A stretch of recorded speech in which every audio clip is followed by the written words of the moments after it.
இப்படி sir India Pakistan வார் base பண்ண இன்னொரு ஹிந்தி படம் திருப்பியும் இந்தியா பாகிஸ்தான் கதையா அப்படின்னு நினைக்காதீங்க. இது கம்ப்ளீட்லி வேற மாதிரியான ஒரு படம். இன்னும் சொல்ல போனா துரந்தர் படம் இருக்கு இல்லையா, அதுக்கு கம்ப்ளீட்லி ஆப்போசிட்டான ஒரு கதையம்சம் கொண்ட படம்னு சொல்லலாம்.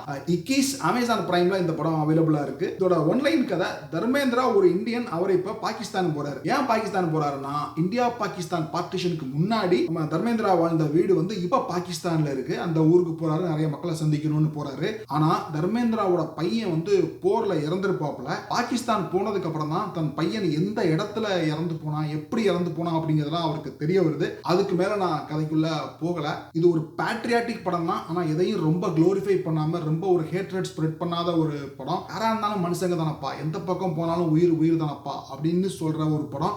தர்மேந்திரா ஒரு சூப்பர் ஆக்டர், பழம்பெரும் நடிகர்லாம் தெரியும். ஆனா இந்த படத்துல தான் ஒரு ஃபுல்லா அவருடைய படம் இப்பதான் நான் பாக்குறேன். பிட்ஸ் அண்ட் பீசஸா தூர்தர்ஷன்ல பாத்திருக்கேன். ஒரு செம்ம பெர்ஃபார்மர் அவரு. அதாவது அந்த ஃபுல் படம் ஒரு மாதிரி ஒரு சோகத்தோட இருப்பாரு. அந்த சோகத்தை தாண்டி அவர் முகத்துல எப்பவுமே ஒரு ஸ்மைல் இருக்கும்.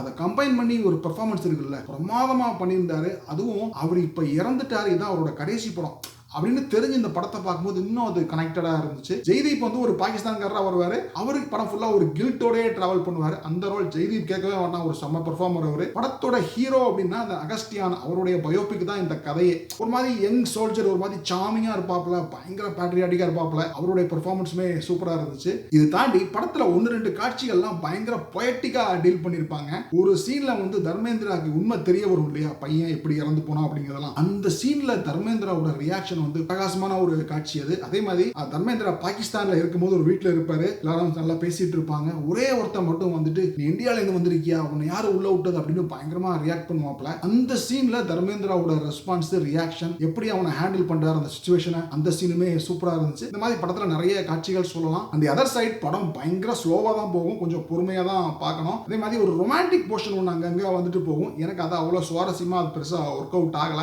இது ஒரு வார் படம் அப்படின்னாலும் பீரியட் வார், பழைய பீரங்கி வண்டி, அந்த செட் ஒர்க் எல்லாம் சூப்பரா பண்ணியிருந்தாங்க. மொத்தத்துல என்ன பொறுத்த வரைக்கும் ஒரு தரமான படம். ஒரு யூஷுவல் வார் மூவி கிடையாது. இன்னொரு ரிவ்யூல பார்க்கலாம். பாய்.